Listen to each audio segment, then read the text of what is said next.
Hello guys, അപ്പം നമ്മുടെ ഇന്നത്തെ റെസിപ്പി നല്ല അടിപൊളി ചിക്കൻ ബിരിയാണിയാണ്. അപ്പം നമുക്ക് ഈസി ആയിട്ട് കുക്കറിൽ എങ്ങനെ ചിക്കൻ ബിരിയാണി ഉണ്ടാക്കുന്നതെന്ന് നമുക്ക് നോക്കിയാലോ. അപ്പോൾ ഇതാ ഒട്ടും ലേറ്റ് ആക്കിക്കണ്ട, വേഗം തന്നെ സ്റ്റാർട്ട് ചെയ്യാം. അപ്പോൾ ഇതാ നമ്മൾ അരി നന്നായിട്ട് കഴുകി കുക്കറിലേക്ക് ഇട്ട് കൊടുത്തിട്ടുണ്ട്. അതിലേക്ക് കറിവേപ്പില, ചെറുതായിട്ട് അരിഞ്ഞ ക്യാരറ്റ്, അടുത്തത് ചെറിയ ജീരകം, ഏലക്കായി, ബേ ലീഫ്, പട്ട, ഗ്രാമ്പു അങ്ങനത്തെ കുറച്ച് ബിരിയാണി ഐറ്റംസൊക്കെ ഇട്ട് കൊടുക്കുന്നുണ്ട്. അതിലേക്ക് 2 ടേബിൾ സ്പൂൺ ഓയിൽ ഒഴിച്ച് കൊടുക്കുന്നുണ്ട്. ദെൻ നെയ്യ് 1/4 ടീസ്പൂൺ നെയ്യും കൂടി ഒഴിച്ച് കൊടുത്ത് നമ്മൾ അളവിലുള്ള വെള്ളവും കൂടി ചേർത്ത് കൊടുക്കുന്നുണ്ട്. 1 കപ്പ് അരിക്ക് 1.5 കപ്പ് വെള്ളം എന്നുള്ള രീതിക്കാണ് നമ്മൾ ചേർത്ത് കൊടുക്കുന്നത്. നമ്മളിതിന് 2 വിസിലേ കൊടുക്കുന്നുള്ളൂ. രണ്ടാമത്തെ വിസിൽ എടുത്ത് കളയുന്നുണ്ട്.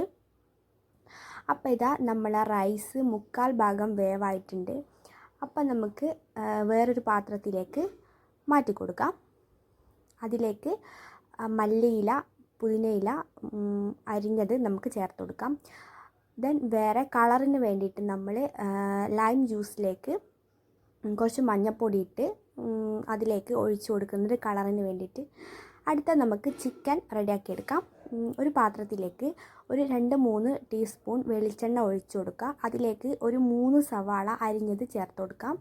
കുറച്ച് ഉപ്പും കൂടി ഇട്ട് കൊടുക്കാം. നന്നായിട്ട് വഴന്ന് വേണ്ടിയിട്ട് ഉപ്പും കൂടി ഇട്ട് കൊടുക്കുന്നുണ്ട്.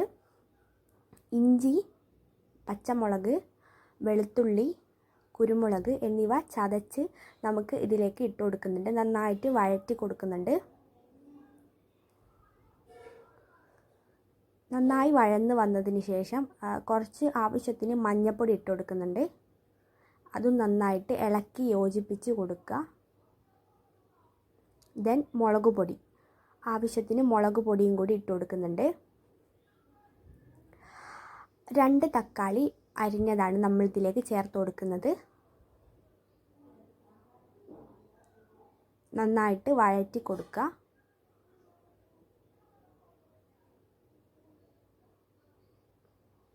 അതിലേക്ക് കറിവേപ്പിലയും കൂടി ഇട്ട് കൊടുക്കുന്നുണ്ട്. ഇത് നാടൻ കറിവേപ്പിലയാണ് കേട്ടോ. നന്നായിട്ട് വഴറ്റി കൊടുക്കുക. അതിലേക്ക് ആവശ്യത്തിന് ഗരം മസാലപ്പൊടി, ദെൻ ചിക്കൻ മസാലപ്പൊടി നന്നായിട്ട് വഴറ്റി കൊടുക്കുന്നുണ്ട്.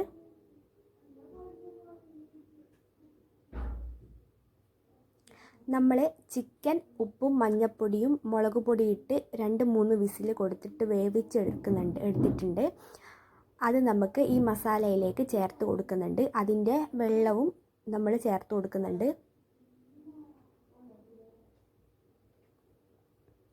ചിക്കൻ്റെ ഫ്ലേവർ നന്നായിട്ട് നമ്മുടെ മസാലയ്ക്ക് ഇറങ്ങുള്ളൂ. അതിൻ്റെ വെള്ളം കൂടി ചേർത്ത് കൊടുത്താൽ നന്നായിട്ട് ഉടഞ്ഞു പോവാതെ ഇളക്കി യോജിപ്പിച്ച് കൊടുക്കുക. അതിലേക്ക് അരിഞ്ഞ മല്ലിയിലയും പുതിനയിലയും ചേർത്ത് കൊടുക്കുക. അപ്പോൾ അത് നമ്മളെ ബിരിയാണി റെഡി ആയിട്ടുണ്ട്. ഈസി ആയിട്ട് നമുക്ക് ബിരിയാണി ഉണ്ടാക്കാൻ പറ്റും. അപ്പം നമ്മളെ ചാനൽ ഇഷ്ടപ്പെട്ടിട്ടുണ്ടെങ്കിൽ ലൈക്ക് ചെയ്യുക, ഷെയർ ചെയ്യുക, സബ്സ്ക്രൈബ് ചെയ്യുക. അപ്പോൾ അടുത്ത വീഡിയോ ആയിട്ട് കാണുന്നവരെ ബൈ.